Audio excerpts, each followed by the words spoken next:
Everyone, welcome back to my new blog. আশা করছি সকলে ভালো আছো, সুস্থ আছো, আর আমরাও কিন্তু বেশ ভালো আছি। তো আজকে আমি চলে এসেছি একটা নতুন ভিডিও নিয়ে। অ্যাকচুয়ালি 25 ডিসেম্বরে আমরা ইভিনিংয়ে একটু বাইরে বেরিয়েছিলাম।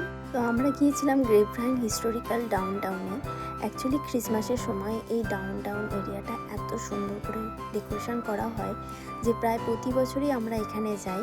তবে এবারে কিন্তু আমরা খুব একটা আগের দিকে যাইনি, মানে প্রতিবার হয় কি যে এখানে যেহেতু ডিসেম্বরের একদম স্টার্টিং থেকে ক্রিসমাসের ডেকোরেশন শুরু হয়ে যায়, বাট আমরা এবারে প্ল্যান করেই রেখেছিলাম যে আমরা 25 ডিসেম্বরেই এখানে যাব।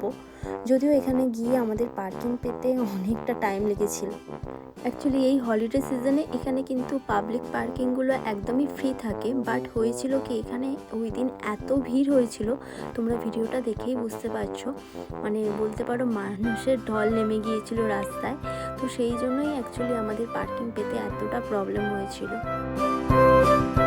যেহেতু একদম 25 ডিসেম্বরের দিনই গিয়েছিলাম আমরা, সেই জন্যই দেখতে পাচ্ছ মানুষজন একবারে রাস্তায় নেমে পড়েছে, আর সকলেই একদম হলিডে মুডে আছে। হাই মিউজিক, হলিডে লাইটস এবং আরও অনেক কিছু অ্যাক্টিভিটি বন্ধুরা এখানে আছে। আর যেহেতু এটা একটা হিস্টোরিক্যাল টাউন, তো সেই জন্য রাস্তার দুপাশে এখানে একটা মার্কেট আছে এবং দুপাশেই প্রচুর রেস্টুরেন্ট আছে, সেগুলোকে খুব সুন্দর করে লাইট দিয়ে ডেকোরেশন করা হয়। অ্যাকচুয়ালি সেই জন্যই অ্যাকচুয়ালি হয়ে থাকে কি এইখানে রাস্তা ধরে মানুষজন হাঁটতে থাকে এবং রাস্তার দুপাশে এইরকমভাবে ক্রিসমাস ডেকোরেশন করা হয় এবং এটা অনেকটা এরিয়া জুড়ে করা হয়। তো অ্যাকচুয়ালি এখানে এলে আমার দেশের কথা মনে পড়ে যায় দুর্গাপুজোর দিনগুলো বা জগদ্ধাত্রী পুজোয় যখন আমরা চন্দননগরে ঠাকুর দেখতে যেতাম, সেই সময়কার কথা। আর এখন বন্ধুরা ভিডিওতে তোমরা যে অংশটা দেখতে পাচ্ছ এটা হচ্ছে অ্যাকচুয়ালি টয়ল্যান্ড নামে বাচ্চাদের জন্য একটা ছোট্ট পার্ক।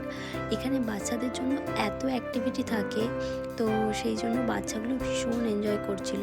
আমরা লাস্ট ইয়ারও ডোডোকে নিয়ে গেছিলাম, কিন্তু তখনও অনেক ছোট ছিল বলে কিছুই সেইভাবে বুঝতে পারিনি, বাট এবারে এখানে এসে কিন্তু ডোডোও খুব এনজয় করছিল।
দেখতে পাচ্ছ বন্ধুরা এখানে কত বড় একটা ক্রিসমাস ট্রি বসানো হয়েছে।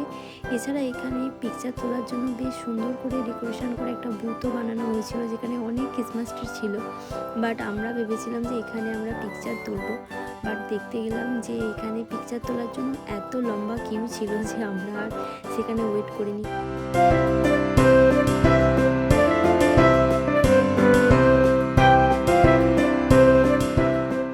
আসলে বন্ধুরা আমেরিকাতে আমাদের কখনোই এইরকম রাস্তা ধরে ওয়াক করা বা রাস্তার মধ্যে দিয়ে ওয়াক করে যাওয়ার একদমই সুযোগ হয় না, কারণ ইউএসএতে সকলেই কার ইউজ করে এবং ওয়াক করার জন্য আলাদা করে কোনো ওয়াকিং ট্রেল থাকে কিংবা পার্ক থাকে, মানুষজন সাধারণত সেখানে গিয়েই ওয়াক করে।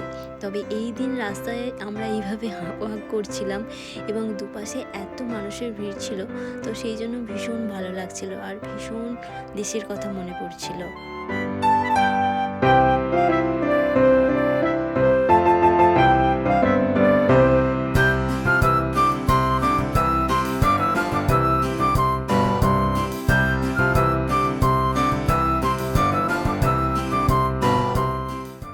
তাহলে চলো বন্ধুরা আজকের ভিডিওটা সাথে তোমরা দেখতে থাকো এই গ্রেপ ভাইনের মেন স্ট্রিটের দুপাশে কীরকমভাবে সুন্দর করে ক্রিসমাস ডেকোরেশন করা হয়। আমি চেষ্টা করেছি প্রত্যেকটা লোকেশানে গিয়ে সেই একটু করে ক্যাপচার করতে, যাতে তোমরা আমার ভিডিওর মাধ্যমে সেগুলো দেখতে পাও। তো আশা করছি তোমাদের ভালো লাগবে। তোমরা কিন্তু অবশ্যই আমাকে কমেন্ট বক্সে জানিও যে তোমাদের কেমন লাগলো। আর যারা আজকে আমাকে প্রথম দেখছো তাদের কাছে একটা ছোট্ট রিকোয়েস্ট, অবশ্যই আমার চ্যানেলটাকে সাবস্ক্রাইব করে আমার পাশে থেকো। ইভেন আমার ফেসবুক পেজটাকে চাইলেও তোমরা ফলো করতে পারো।